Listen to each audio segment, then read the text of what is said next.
This is Jog Hundle. I'm Helen Normoyle, co-founder of My Menopause Centre. This is Jog Hundle.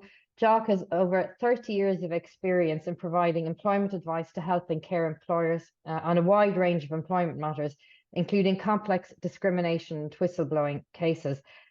Jog, as I know from personal experience as well, is very passionate about equality and social mobility, given her own lived experience as a BME woman with children, and she carries out a voluntary role as a panel member, which is where we first met, for menopause in the workplace.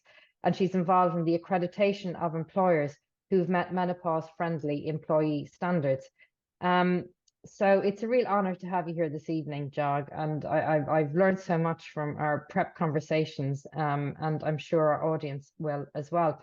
So as ever, folks, if you've any questions, feel free to pop them into the chat. I'm just going to open up my chat so I can see it here on the side, and we'll either weave them into the conversation. We've got a mixture of conversation and some slides that Jog has very kindly prepared. We'll either weave them into the conversation or we will take them at the end. And so, Jog, thank you so much for joining us this evening. So, if we kick off, as we were discussing yesterday, you've been working in this space for many years now, and so, in your experience, Jog, why is it more important than ever for employers to have this topic, menopause in the workplace, front of mind?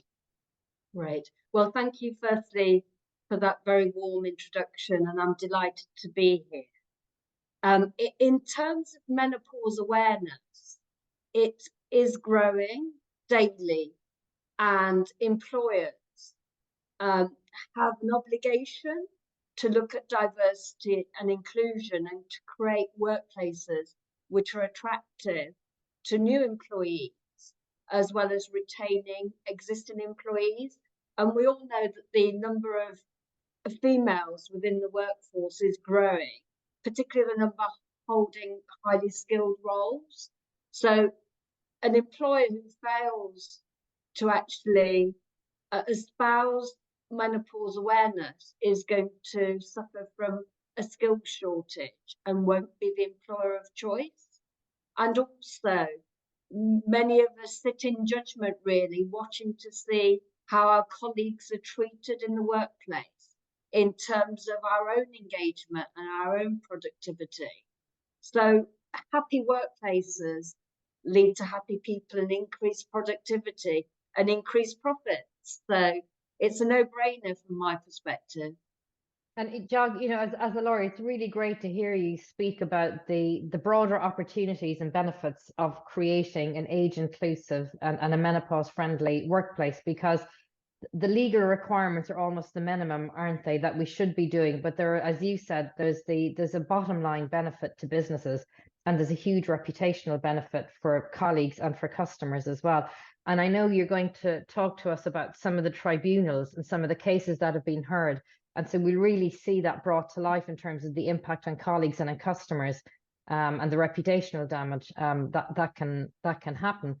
So I think maybe if we just kick off with the key pieces of legislation then that apply to menopause in the workplace. And what I might do is, I know you prepared some slides, so I'm just going to, if you want to start chatting, and yes, I will just pull those slides up. So the legislation breaks up into 3 different categories. Menopause is not a protected characteristic under the Equality Act.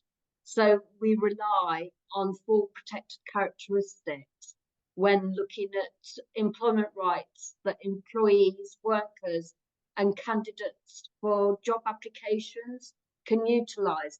And nobody wants to be in this position. So this is very much a matter of last resort. If you're finding that your employer is not listening, if you're finding that internal grievance processes aren't progressing, and that all doors are shut, the Equality Act does provide a mechanism for those workers who feel that they've been treated detrimentally as a result of their menopause symptoms or perimenopausal symptoms to actually have some recourse in terms of the law. So typically we're seeing an increase in cases. The number of menopause-related cases are increasing year in, year out, and there's a doubling every year. And that's a positive because it means that menopause awareness has actually landed. If I look at case law 4 or 5 years ago, there are plenty of cases about brain fog and about poor concentration, depression, some symptoms that typically could indicate that menopause might have had a role to play. And yet employers won't recognise that menopause could be the reason. Occupational health weren't, and neither were the workers. So that general awareness means that we can have an open discussion about what is a transitional stage and what may be impacting upon a worker's well-being, health and well-being, and consequently their performance. So in the absence of having menopause as a protected characteristic, workers rely on age, sex, disability, gender reassignment, and more than one of these protected characteristics may be relevant. So the Equality and Human Rights Commission's guidance does focus on the tribunal recourse and the Equality Act as being an element that can protect workers. So even though menopause is a natural transition, the law does provide protection. And we're not classing menopause as a disability. What we're doing is recognising that in some cases the symptoms are such that it may qualify for protection under the Equality Act as a disability. So I'm going to come off share so we can have a chat about this before we move on, because there are a few, this has been in the media, this topic in this area quite a bit over the last couple of years. So maybe if we start off with the point around protected characteristics. So menopause isn't a protected characteristic, and this was something that the Women and Equalities Commission recommended that the government consult on, and they chose not to. But I'd love to get your thoughts, Jog, on whether or not you think menopause should be a protected characteristics and what benefits there would be if it was. It is a difficult issue. I do see the benefits of menopause being a protected characteristic because pregnancy and maternity have long been recognised as a standalone protected characteristic. So disability doesn't even enter the equation when we're looking at whether or not a worker has been discriminated against because of their pregnancy. So by way of translation, why can't menopause also be protected in that way? So that if a worker feels they've been treated less favourably, and that's the test for direct discrimination, because of their menopause, they should be able to rely on that alone without having to actually meet the disability definition. So I can see why it would be a positive, but I can also see the resistance, because why, for example, with some conditions that are progressive or some mental health conditions, why again do those workers have to meet the definition of disability? Why can't they get through the gate in an easier manner? So I think there's a lot of debate to be had as to whether or not there are other conditions, transitions that impact upon health and well-being that should also be recognised. I don't think it can strive alone. I think we need to look at society as a whole and look at other protected characteristics. So that's really helpful, Jog, just to understand, what makes for a protected characteristic and why menopause isn't. And so we're left to deal with the law as it stands, and that brings us to the way menopause fits into the Equality Act, and we'll come to the whole conversation around this, things being classified as a disability in a moment. But are there any examples, or is there any consensus around the symptoms that meet a definition of disability? So obviously, cases are looked at on a case-by-case basis, and the definition, which we'll come on to later, does look at physical or mental impairment, which has an impact, which is substantial, which means more than trivial on day-to-day activities So there is a legal definition that has to be met. But I'm seeing severe anemia, and typically it should last 12 months or more, or the expectation is that the impact will last 12 months or more to meet the definition. So I'm seeing cases referring to depression, severe leakages, the unable to sleep, sweat, aggression as well, in terms of frustration, working relationships with colleagues being impacted as a result of what's going on in terms of menopausal symptoms. So the pattern is very much that we're looking at individual cases and how it impacts, and there's a degree of severity. And what we do when we're looking at the definition is ignore the impact that medication has. So, for example, if somebody displays the symptoms for 6 months and then they become alleviated because of the intervention of medication, we're still looking at the condition and the symptoms they're exhibiting had it not have been for the medication. So the definition might still be met.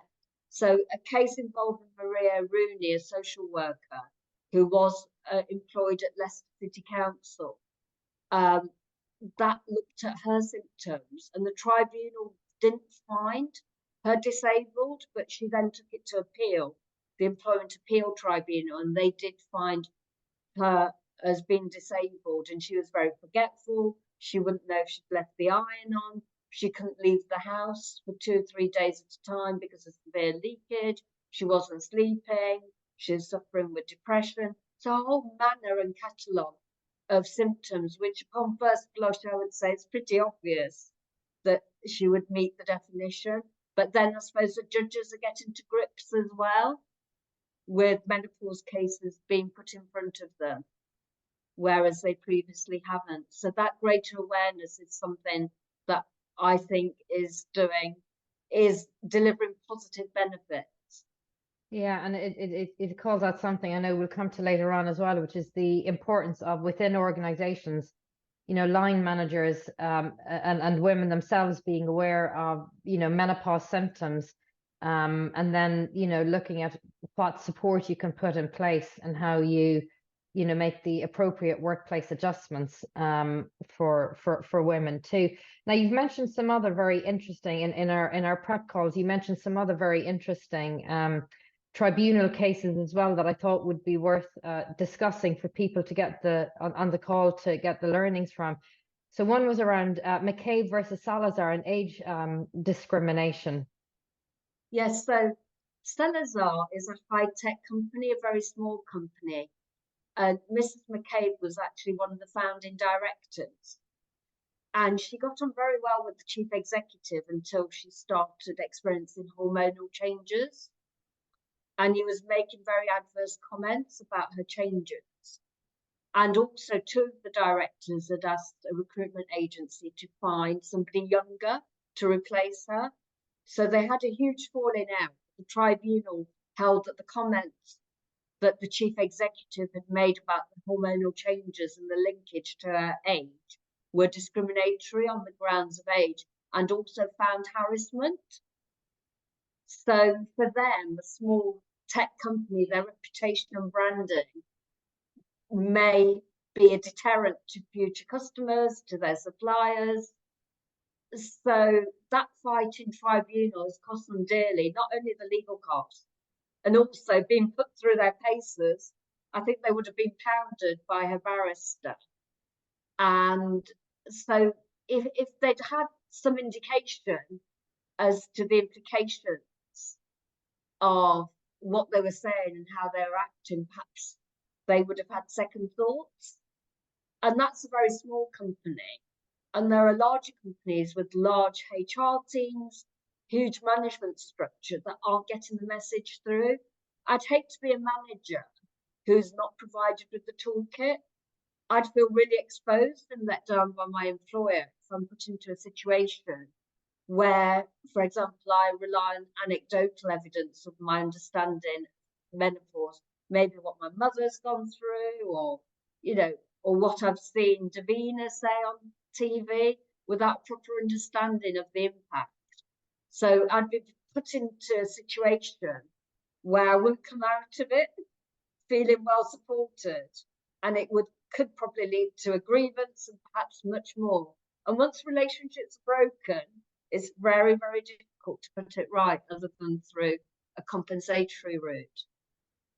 Yeah, and I think given that we know there's such a myriad of symptoms of menopause, and every woman's experience of menopause is really unique to her, that general understanding of the symptoms and their impact is really important, because you can't either take, I find, your own personal experience, if you're a line manager who's a menopausal woman as well, you can't necessarily take your experience and project it onto others either. So having that understanding of just how varied the experience can be, and the fact that there is really no rhyme or reason for how long symptoms will last, or the severity of the symptoms and how they might change over time. So, knowledge really is empowering for individuals and for organizations, and it does create for, a more age-inclusive workforce, because I can imagine in a small business that could be quite destructive to have team members, in court against each other. And there are cases where performance triggers and first written warnings have been issued with knowledge of the menopausal symptoms. And rather than acting as mitigation as they should, the symptoms have been weaponized. And there's been quite a large compensation for an employee for injury to feelings because she received a first written warning. Her sick pay was stopped. And as a consequence, she received close to £70,000 compensation, because it was as a direct result of her menopausal condition, which in itself satisfied the, I can't remember whether hers was actually a sex discrimination complaint rather than disability. Yeah, but it just shows how, people are trying to figure out how they can best apply the law to make the point and to call out the unfairness or the lack of equality. And so the sex discrimination case and Bon Marché was a very interesting one as well, yes. and very relevant, isn't it, to anyone who works in retail? Yeah, so in retail, Bon Marché has got a reputation of providing affordable clothing, particularly for middle-aged women. And, they have some very, very good pieces. And I think they've had, I've forgotten her name now, but they've had some celebrities actually model their clothing. So their brand is very important to them. But I think their brand was seriously damaged in this case, where the claimant, we only know her as A because she's been anonymised for purposes of the proceedings. So again, she'd worked at one of the stores for a very long time, and her manager's attitude towards her changed as she was going through the menopause and exhibiting symptoms. He called her a dinosaur in front of customers, and he wouldn't allow her to regulate the temperature. She did have some time off, and OH recommended she come back on a phased return, working 4 hours a day. And he put her on a full rota and said she'd have to take her annual leave. Her treatment was so bad, she had a nervous breakdown as a direct result of the treatment and the harassment that she'd endured. And she kept on going, poor thing, until they did completely break her. And that manager really didn't have any sensitive bone in his body where it came to understanding the consequences of his actions. And again, how they got themselves into such deep bother, it's unbelievable that they'd even think of dragging her through the tribunal. Actually, it should have been settled, full stop. And disability claims are very, very tricky, because particularly in an instance where an employee is unable to secure a comparable role because they're so damaged psychologically and or physically by the process, their ability on the earnings market is reduced. Compensation under the Equality Act, so in any discrimination claim, is actually uncapped. So a tribunal could conceivably look at loss of earnings and loss of pension until the retirement age for that sector, if an employee isn't able to mitigate their earnings by securing a comparable role. So the compensation can be huge. and disability claims always top the league tables in terms of their highest awards. So it's something to be aware of. Yeah, and then really important, and we'll come to some really practical advice that you've got for reasonable adjustments that can be made. But you mentioned a really interesting discrimination case that was lost. So that was McMahon versus Rothwell, I think, in Evans.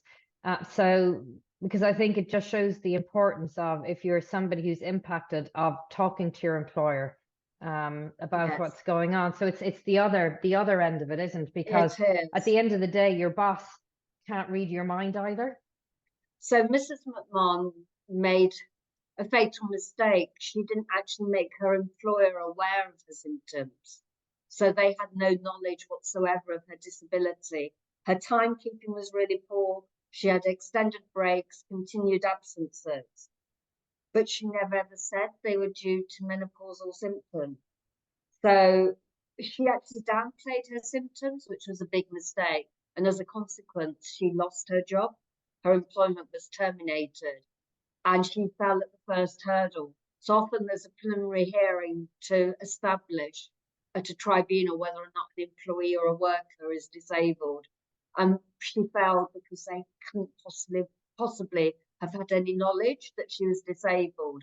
But employers need to be aware, because there are cases where applicants for posts and employees have declared their disability to occupational health, but yet management aren't aware. And that will be taken as having notice of a condition. And there could be subtle things, a pattern of absence, poor concentration. Just if the telltale signs are there, management can't bury their head and pretend that they don't know that there's something afoot. So, knowledge can actually be construed. It doesn't have to be an explicit statement, I'm suffering with menopausal symptoms. Yeah. And and that's such an important insight, isn't it? So when you step back then, Jog, and, based on all of the, what you've seen happen in tribunals and the cases that have been won and lost, what do you think are overall the key lessons for employers? Yeah. One key lesson is education and awareness, and providing menopause support guidelines, conversations, acting on conversations, and having an inclusive and engaging culture, really, where employees feel supported. And reasonable adjustments, we will look at those in more detail, but they can be very simple, and it's engagement with the employee to actually have a conversation together about what reasonable adjustments could look like. Yeah. So I think it really just highlights this you have to be proactive, and, as the saying goes, really lean into this and do something about it. It's not enough to kind of just let everybody get on with it, because I think historically there have been so many taboos around menopause, and for many people it's still an uncomfortable conversation to have, whether you're the woman who's impacted by it or whether you're the line manager. So as you said earlier on, it's about giving people the tools to be confident in having the conversation, because sometimes I found that people don't have the conversation because they're afraid they'll say it wrong, and so they say nothing. On both ends, either people are afraid to speak to their line manager because they think they'll be embarrassed, or they might embarrass their line manager, and their line manager feels they're treading on eggshells because they don't know how to broach the conversation. So giving people the confidence, but I suppose sending a signal from the top down that you're creating a culture where it's good and it's normal and it's healthy to have these conversations, and you're going to put the support in place. I think the most powerful thing an organisation can do is share a case study from somebody in senior management who has been impacted, who can talk confidently and openly about how it impacted upon them, what support they've had, and that they feel that as an organisation they continue to get that support, but the conversation doesn't stop. Yeah, absolutely. That tone from the top, culture is set from the top, really, isn't it? So really living that, and then having it cascade.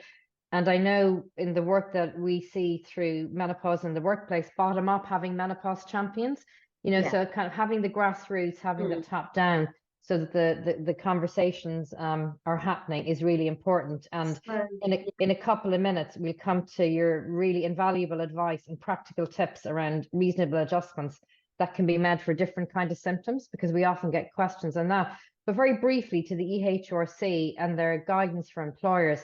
So some people might recollect that it was front page news in a couple of the national newspapers, the Times and the Daily Mails in particular. And a lot of the debate centered around the fact that some people felt that menopause was being classified as a disability, when of course what the EHRC was trying to do was help employers and help women by giving clearer guidance, and not saying that menopause is a disability, but calling out how, as you said, sometimes symptoms can be classified as a disability, because this is really the only recourse in law. So I think, just so everybody's operating off the same fact-based, Jog, it would be great to hear from you as the expert in this area, what the EHRC has actually done. So what they've done is restated the legal position. So there's nothing new. They're not actually changing the law or saying anything that's controversial. They're highlighting the fact that the Equality Act exists to protect workers in the workplace suffering with menopausal symptoms. And I think maybe the journalist got the wrong end of the stick to create a story, although it did give it some exposure. There's no indication that anybody is sort of undermining menopause as being anything but a natural state. It's just highlighting that there is support and a mechanism available should employers have closed ears and not be supportive and inclusive, and there be impact. In fact, the Equality and Human Rights Commission is supporting Maria Rooney in her claim. Yeah, so really, yeah. From government, so they're providing barristers support, and obviously that'd be a huge case study, and it's on at the moment. So they had a preliminary hearing to establish whether or not she was disabled. She met the definition. Now they're looking at whether or not she was discriminated against, and that's listed for 16 days as we speak. So there's some way through the evidence. So that would be interesting. Yeah. Be a reserved judgment, but we'll all be interested. Yeah. Yeah, I think that would be really, Will, as you say, because I think that's breaking new ground again. Now I'm going to share the screen again, because you've created some slides that have some very important action points. So we're just going to flick over, so hopefully everybody can see those. If you could maybe just take us through those, Jog, that would be great. I think some of this actually reinforces what you've said already, Helen, and I've hinted at. So employers need to take menopausal symptoms seriously. It shouldn't be seen as an excuse for poor performance or poor attendance. There is an individual at the end of the conversation who needs to be supported. Otherwise, it could go rapidly downhill if they're not being listened to. There's a culture of having open conversations with employees, but obviously being very careful about the impact of what's said, because conversations can be misconstrued. So managers who don't feel comfortable should seek the support of HR, perhaps have a script that they're comfortable with. If they're not comfortable, speak to a menopause champion. Just really to put your best foot forward when having conversations. We need to regularly look at support in place for women experiencing menopause. Flexible working will become a day one right as of the 6th of April this year.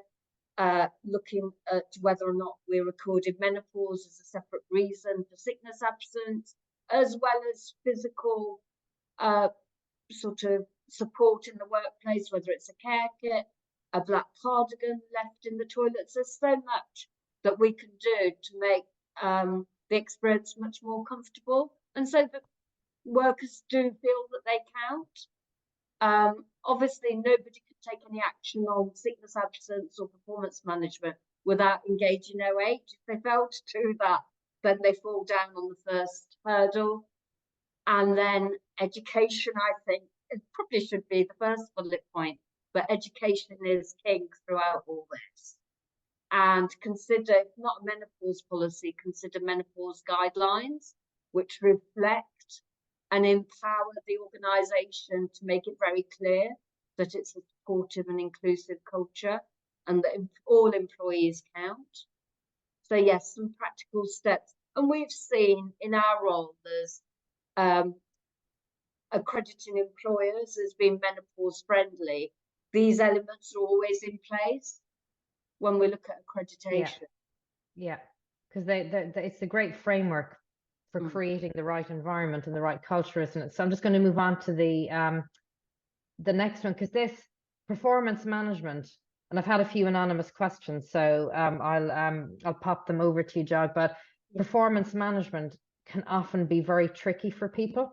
Yes, indeed. So again, employers would have to perhaps look at the reason for the poor performance or the poor attendance. Look to see if greater flexibility can be exercised, whether some element of working from home, changing start times, finish times, maybe redeployment onto something else for a little while, and then having an employee assistance program, so somebody that we can speak to confidently, and also knowing that it's confidential in terms of support that can be accessed. So all manner of support needs to be provided, but at the end of the day, jobs need to be done. So sometimes they can be redesigned, but frustration can set in if targets aren't being met and if attendance doesn't improve. But so we do need to have a realistic conversation, and it may be that somebody takes a break for a little while, then returns to their career a little later, but that open dialogue will help. But the employee has to come to their own decision. It can't be forced upon them. Yeah, very good. And then the last slide here on this topic in terms of reasonable adjustments, and it's a good segue into your thoughts on what adjustments can be made. So yeah, lots and lots of flexibility. There's no exhaustive list of reasonable adjustments. So it depends upon the individual, the sector they're in, whether they're patient-facing, client-facing, whether they work nights. You know, there's so many elements that come into it. And I think the biggest issue is thinking along the lines of, well, we've never done it this way, so we can't do it as a job share. You can't start an hour later because nobody's ever done that. So we have to think out of the box, and COVID has taught us that we do need to think outside the box. So there's greater flexibility than there ever was. You know, having a break, so a 10-minute break to actually go outside and have a walk, and colleagues not looking at their watches thinking that individual's disappeared. Some of it can be colleague pressure, not letting colleagues down and feeling that you're singled out. Yeah, I heard, you know, through COVID, for all the negatives and positive, particularly women say who had hot flushes, they just found it so much easier to regulate the temperature at home and to manage them better, or to, you know, if you had brain fog, managing with 2 screens. So one screen to the side, one for the conference call that you're on. So it did open up a whole new world of possibilities, and many of which we've been able to, I think retain. So then, you know, as we come to the last few minutes already of the webinar, Jog, just your thoughts then on the really practical advice for the type of reasonable adjustments. So we all need to be comfortable in our working environment. So if we're far too hot, then clearly the desk fans, moving our desks, etc. Everybody, I'd be surprised if employers don't provide access to cold drinking water. And obviously there are a number of employers who still haven't tackled breathable uniforms, and that's got to be first on the list. And having a ready supply, not being singled out. I'd hate to be the woman walking around in a very different uniform from the 20-year-olds. You know, we don't want to be marked out as being different. Yeah. But and also key amongst that is engaging the workforce in what does a good uniform look like, not imposing my idea of what reasonable adjustments looks like upon colleagues, upon people I manage or on the workforce. So that consultation and involvement is key. And then, you know, sometimes having suffered from a poor night's sleep just sets you back for the day, particularly if you're presenting and you're juggling various demands. And does it really matter if I have a later start date, if later start time on an occasion without having to ask permission? You know, I think employees sometimes need to be empowered to manage their own time, and they give more back because then they'll stay later. So I think having a bit more flexibility and not having to report into your manager all the time. Yeah, it is that trust and empowerment, isn't it? And focusing on outcomes as well. Yeah, absolutely. And then obviously I'm really taken by the care kits we have here at Mills Reeve. I haven't seen a black cardigan, but I think any black cardigan would need to be very trendy and it would need to be 3/4. So we wear it rather than tie it around our waist. If I suddenly walked across the floor with a black cardigan tied across my waist, people would think, what's going on here? Yeah, draw their own conclusions, which makes it even worse, doesn't it? You know, in terms of how you might be feeling. Nobody wants to be singled out. We just want to be recognised for our contribution. Yeah, and get the support. And then last few areas for examples. Yes, so I think quiet areas are really important, particularly as a lot of us actually work in open plan. So the temperature is set for everybody. The noise levels do escalate, particularly if we're hybrid working, because we're excited to see our colleagues. And yet we're concentrating on quite detailed work.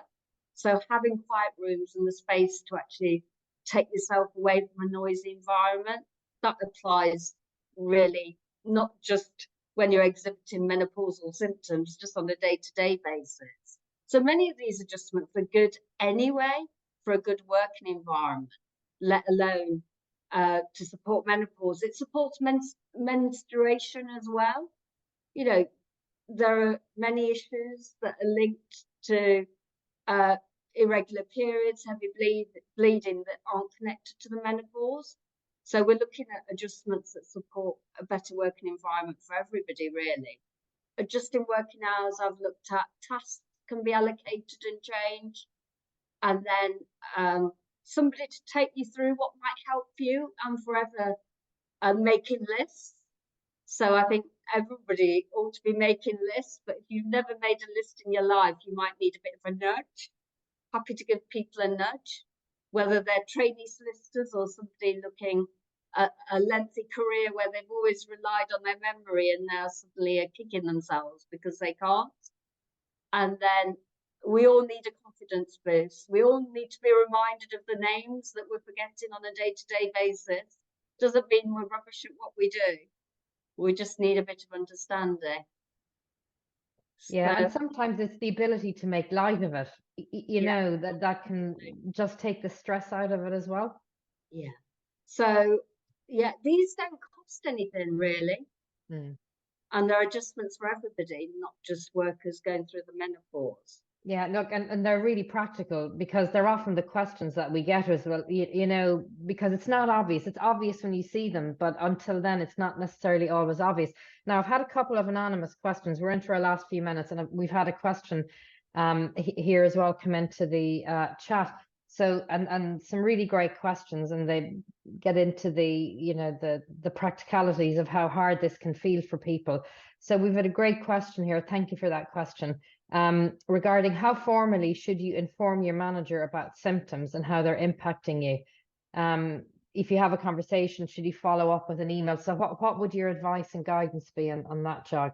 Yeah, I think it should be followed up by an email because it may not have landed with the manager. They may not have understood.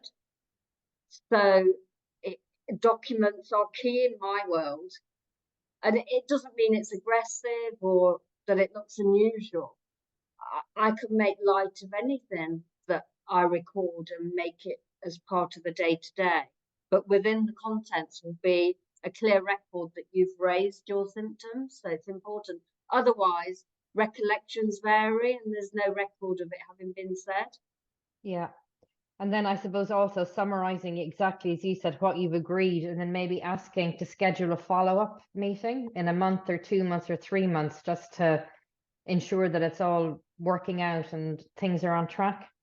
And really, your manager should be doing that. It should come from the manager. But if it doesn't, it's about empowerment. Yeah, yeah. And I've a couple of questions linked to that. So one question that came in before this anonymously from somebody was they've made their employer aware and their line manager aware of their menopause symptoms and how they're impacting them. And their line manager has given them 2 weeks to turn around their performance. And So, this is making her feel very stressed, and she doesn't feel that 2 weeks is sufficient, and she doesn't feel supported. So there needs to be a conversation, or at least a record of the fact that she doesn't feel supported and why 2 weeks isn't enough, and what further support she needs, and that a longer period needs to be put into place in order for her to deliver the requirements of the role. And there needs to be some manner of adjustments to the role, given that the symptoms are connected to the menopause and her health. So it's not because she's not performing badly because she's choosing to do so. It's because of the symptoms. So support should be provided to help alleviate those symptoms and to recognise that there could be a period of time before those symptoms settle down. So there needs to be a discussion to actually facilitate the employee feeling supported, not the threat of having to turn it round within 2 weeks. Yeah, I guess it all comes back to that point about being reasonable, and 2 weeks doesn't feel reasonable, does it, to do that period. And I appreciate employers are under pressure to get things done, to get things delivered. They might be working under tight margins, but what you can't do is fail in your duties and your obligations under employment law, which is to act reasonably, where we're looking at the law of unfair dismissal and constructive dismissal, and also not to treat employees less favourably because of their age, their gender, and their health. Yeah. Albeit they'd have to qualify under the Disability Act. Yeah. Sorry, under the Equality Act. Yeah.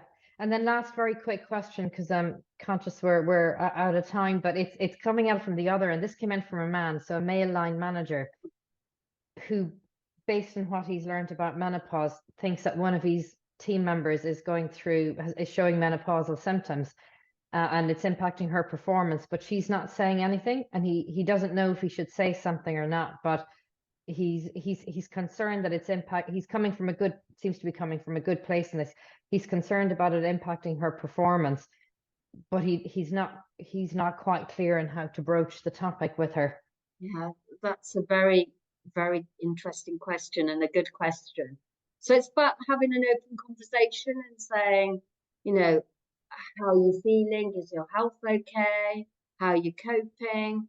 You know, do you think anything could be impacting upon your performance? Because I've noticed certain changes, but obviously I want to be supportive. I think it's quite tricky to say, do you think it might be menopausal, unless the education is there in the workplace. Yeah, and I don't know, I couldn't tell, but I think your point about going in an open, empathetic way, in a general way. Yeah, because I think that's a step too far. For example, suggesting that somebody might be suffering with a mental health issue, we all recognise that as being a step too far. We're not clinicians, we're not experts. So again, actually suggesting to somebody that they might be menopausal may be seen as harassment in the wrong context. So it's got to be a very open conversation. Yeah. So great advice, Jog. Just kind of keeping it general, but because it's performance related, you will end up having a conversation, but doing it sooner rather than later, so you can get to a supportive outcome. And perhaps leading them or guiding them to somebody they could speak to, maybe about their symptoms. Yeah, Yeah, and that's where I've seen, I think menopause champions can really help as well, you know, on the ground. So look, we're out of time with that, but Jog, thank you so much for sharing your expertise with us this evening. I know you've had an extremely busy day and have come straight from meetings, so we really appreciate you spending the time. And I know that you and Deborah Garlick, who is CEO of Menopause in the Workplace, have written a brilliant blog for us, which we will publish over the next week or so. That is a brilliant, it's a great succinct summary of the law as it stands and some of the key cases that you've seen and that you referred to this evening. And I know it's going to be, along with this evening's webinar, an invaluable tool, both for women in the workplace and also for people in HR, occupational health departments, line managers, because I think most people want to ensure the best possible outcomes and create an inclusive workforce. So thank you so much. Thank you. Really appreciate it, Jog. You're a superstar. Thank you. Thank you so much. Thank you. Have a lovely evening. And thank you everyone for joining us, and really pleased to see the feedback and that you enjoyed the session. Take care, everyone. Bye-bye. Bye-bye.